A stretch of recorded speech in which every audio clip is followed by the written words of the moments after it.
एक बड़ी सी गुफा के बाहर मैड मैक्स किसी का इंतजार कर रहा है। ऐसा लग रहा है कि मैड मैक्स का आज कोई बड़ा सा चाल यानी प्लान है। तभी अचानक से एक भयंकर दानव प्रकट होता है, बहुत ही डरावना। और मैड मैक्स बोलता है, अरे मेरे दोस्त कैसे हो? अरे मैं तो बहुत ही मस्त और तंदुरुस्त हूँ, तुम बताओ तुम कैसे हो मेरे दोस्त? और इतने साल बाद मुझसे मिलने का हो गया, कुछ गड़बड़ है का? क्या बताओ मेरे दोस्त, बहुत परेशान हूँ। अरे यार मेरे दोस्त, हमारी शहर में एक वीर नाम का लड़का है जो कि बहुत ही बुरा है, सबको तंग करता है, मुझे भी बहुत मारता है। मैं बहुत ही अच्छा काम करता हूँ लेकिन वो वीर सबको सबको अपने कब्जे में रखना चाहता है। कुछ करो ताकि मैं उसे रोक सकूं। बस इतनी सी बात। अरे मेरे दोस्त मैड मैक्स, मुझे बताते मैं पहले उसको निपटा देता। पर कोई बात नहीं, मैं तुम्हें आज एक ऐसी चीज दूंगा जिससे तुम किसी को भी अपने बस में कर सकते हो, चाहे वो वीर ही क्यों ना हो। ओके मैड मैक्स, ये लो मैड मैक्स। तभी वो दानव मैड मैक्स को एक जादुई मणि देता है जो कि मैड मैक्स ले लेता है।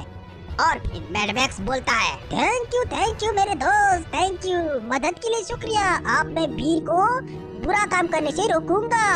अगर मेरे से कुछ भी काम हो तो जरूर बताना, मैं तुम्हारी जरूर मदद करूंगा। शाम की वक्त था, वीर और इमली बैठकर बातें कर रहे थे। दोनों बहुत ही खुश थे। तभी वहाँ पर आता है मैड मैक्स और बोलता है, अरे वीर के बच्चे इधर देखो, तुम्हारे लिए मैंने गिफ्ट लाया हूँ। तभी वीर और इमली खड़े होते हैं और दोनों मैड मैक्स की ओर देखते हैं। तभी मैड मैक्स अचानक वो अपनी जादुई मणि दिखा देता है दोनों को। हो जा रहे बस में वीर के बच्चे। और वीर और इमली मैड मैक्स की बस में हो जाते हैं। बताओ मैं कौन हूँ तुम्हारा, जल्दी बताओ। अरे मैड मैक्स तुम हमारी बॉस हो। हाँ तुम हमारी बॉस हो, तुम जो भी बताओगे हम वो करेंगे।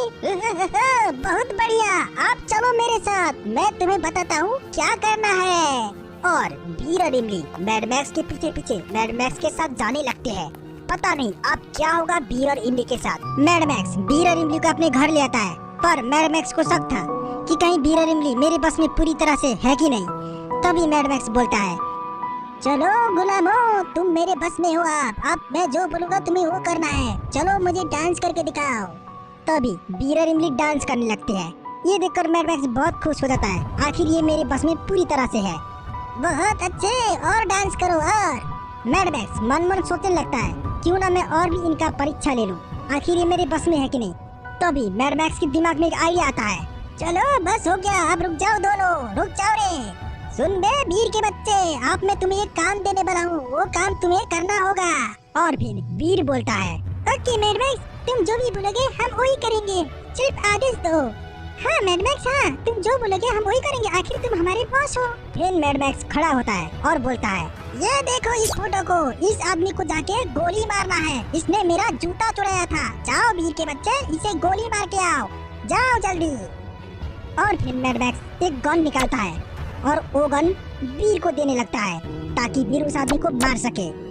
वीर गन लेने के बाद बोलता है, ओके मैं अब उसको मार के आऊंगा, आप मेरे बॉस हो, मैं जरूर आपका काम करूंगा। वो आदमी एक बैग लेकर सब्जी खरीदने के लिए बाजार जा रहा था। तभी वो देखता है कि वीर उसके सामने आ रहा है।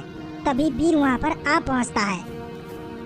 वो आदमी वीर से पूछता है, अरे बेटा कहाँ जा रहे हो तुम, बाजार जाना है क्या मेरे साथ? लेकिन वीर कुछ भी नहीं सुनता और सीधा गोली मार देता है। वो आदमी गोली लगने की वजह से मर जाता है। मैड मैक्स सब कुछ देख रहा था कि आखिर वीर ने उस आदमी को मारा कि नहीं।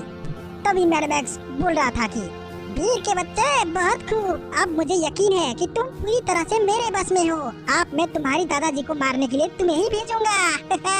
इधर वीर का दादाजी सब कुछ देख रहा था कि कैसे मैड मैक्स की बस में आकर वीर ने एक आदमी को मार डाला। तभी दादाजी को सब कुछ पता चल जाता है कि कैसे उस दानव ने मैड मैक्स को एक मणि दिया और उस मणि के इस्तेमाल करके मैड मैक्स सबको अपने बस में कर रहा है। तभी दादाजी उस दानव से मिलने चले जाता है। दादाजी मैड मैक्स के बारे में दानव को सब कुछ बताते हैं और ये भी बताते हैं कि कैसे वो मणि का इस्तेमाल करके वीर से गलत काम करवा रहा है। और फिर दानव बोलता है, मैड मैक्स तूने मुझे धोखा दिया, छोड़ूंगा नहीं तुम्हें मैं मैड मैक्स, मैं उस मणि की ताकत छीन लूंगा तुमसे, तुम तो एक हत्यारा हो। मैं महादानव उस मणि की ताकत वापस लेता हूँ और जो जो बस में हुआ है सबको आजाद करता हूँ। दानव उस मणि की ताकत को वापस ले लेता है और बोलता है, जाओ, मैंने उस मणि की ताकत खत्म कर दिया है। अब जो जो उस मणि से बस में हुआ है वो सब आजाद हो गए हैं और उस मणि से अब कोई भी बस में नहीं होगा। जाओ मेरे गुलाम वीर, जाओ अपने दादाजी को गोली मार दो। अब बहुत मजा आएगा, वीर अपना दादाजी को मारेगा, मजा आएगा। जा रे। लेकिन तब वीर और इमली की बसीकरण खत्म हो जाता है और दोनों आजाद हो जाता है। और फिर वीर बोलता है, चिमकांडी मैडमैक्स, तेरी वजह से मैंने एक आदमी को मार दिया। हम अब बस में नहीं है तुम्हारी, अब तू तो गया मेरे हाथ से। मैडमैक्स के बच्चे, अब तुम्हें मार मार के मैं चूहा बना दूंगा। मैडमैक्स ये सुन के डर जाता है कि आखिर ये लोग बस में से कैसे आजाद हो गए। तभी मैडमैक्स वहाँ से भागने लगता है। अरे भागो रे, ये इन्हें मार मार के मुझे चूहा बना देगा। तभी वीर गोली मार देता है और मैडमैक्स की पिछवाड़ा में लगता है, लेकिन मैडमैक्स फिर उठ के भाग जाता है। अब इमली और वीर आजाद है। पता नहीं मैडमैक्स का अब क्या होगा, क्योंकि उसके पिछवाड़ा में लगा है गोली। तो दोस्तों फिर से मिलते हैं नेक्स्ट वीडियो में वीर की न्यू कहानी के साथ। Bye bye.